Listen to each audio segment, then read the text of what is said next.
Hello and welcome to part 3 of our conversation with Kapil Gupta of NEET Prep. This is in collaboration with Filter Copy here on YouTube. Kapil, thank you very much for your time. Now, we are in the last mile before NEET 2021, the last 4 to 5 to 6 months, depending on when the Education Minister decides to conduct the NEET examination. Now, you would agree that it's very important to handhold a student, not just through the entire NEET preparation, but much more so during this last 4 to 5 months. If I may ask, what is the general feedback that you get from students at this point in time? Is it a lot of distress calls that you get from students, or is it because students are in a bit of a dilemma? How much time do they have? And if they are a 2021 batch, how to juggle between the 12th class boards and the NEET preparation?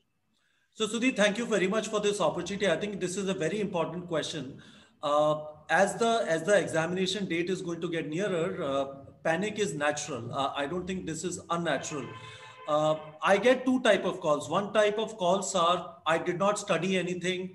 Can I do it now? Other type of calls are a level of impatience which is building up. You are trying very hard. Your mock test scores are not improving, and you want to know, am I going wrong somewhere? What should I do? So for first set of students who have absolutely not done anything till now, I tell them that they should take a couple of days and think why they did not do it till now and what would change if I do tell them something, and then call me back, because there aren't really any magic pills or magic injection which you can administer to yourself and get into a government medical college. It's a fairly competitive exam. For the second set of students, who are getting impatient with significant improvement not happening in their performance in mock tests, I do tell them that have patience. It is going to be a gradual journey. No one reaches 615, 620, 650 from 300. It starts from 300 to 340 to 380, and there is a journey there. And I've seen that typically those improvements start happening, but let us also appreciate the fact that these are 17, 18, 19-year-old kids, right? Patience doesn't come easy. It is anger builds up very easily. You get exhilarated very easily. And there are a lot of hormonal changes that are happening. Studies is not the most interesting thing in their life. And in between this, there is this pressure of the exam. So it is not easy. But in my mind, the good news is they are getting the first-hand experience of adulthood and becoming responsible, setting goals and achieving them. So that is good news. They are going to be better individuals, better citizens out of this experience. Right.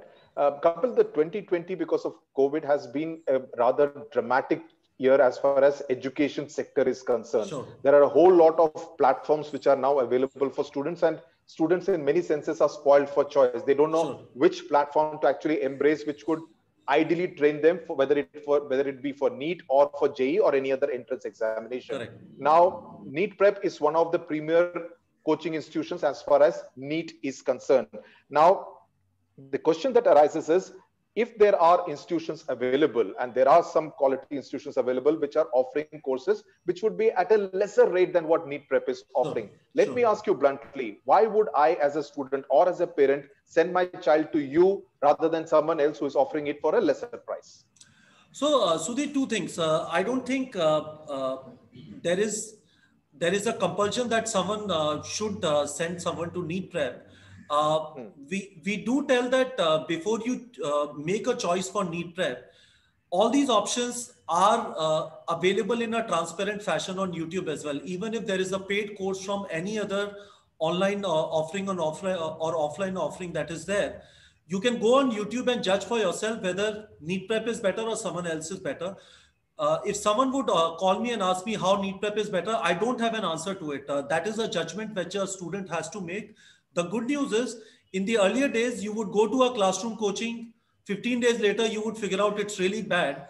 You can really avoid that thing in online coaching, because all the people present themselves in a transparent fashion on YouTube, so you can easily judge them. Where NEET Prep, where we have tried to differentiate ourselves is, we are very focused on one exam, which is NEET. We don't do JEE, we don't do boards, we don't do CLAT, UPSC, all these things, right?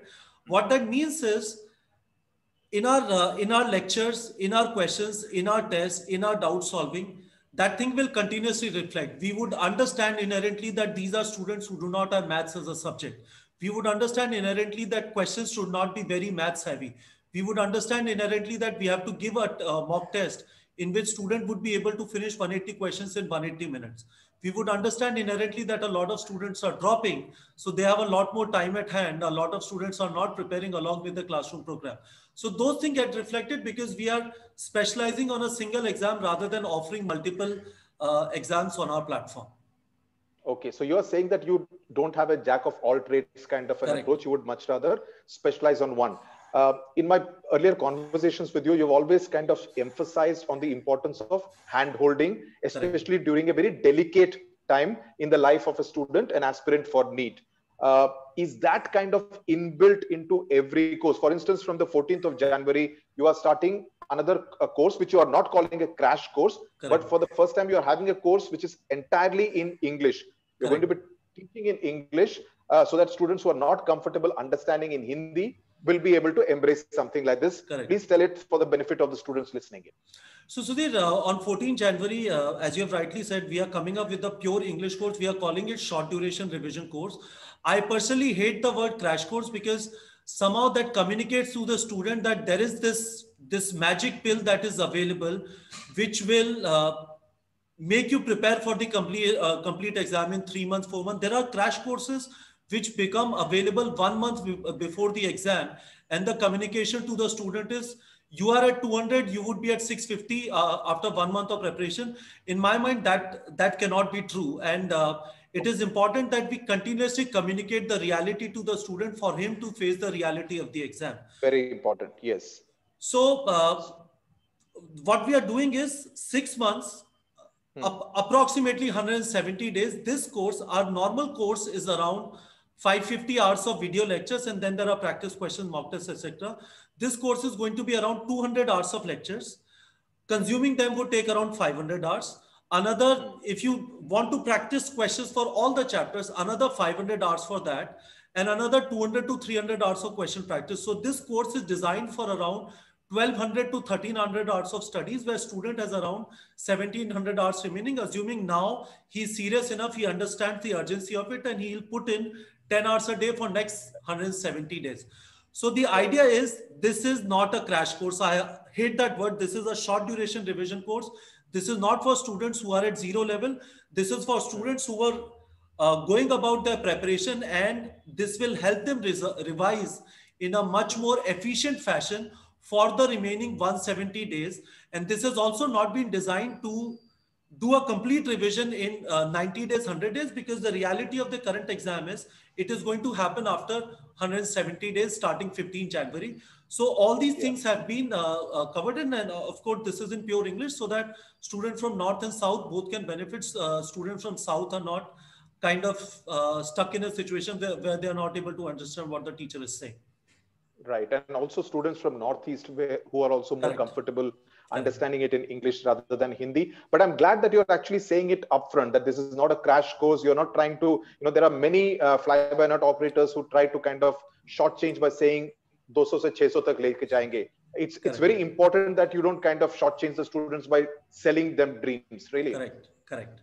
Right. So I do wish you all success, and I know it for a fact, knowing you, that you would handhold your motivational lectures. Videos are a great hit. I personally enjoy listening to them because you have a knack of communicating to the students. You speak to them at their levels in a language which they understand. So all the best to you. More power to you. Thank you very much for joining us. Sudhir, I do want to tell you before we end this video, you are doing a fantastic job.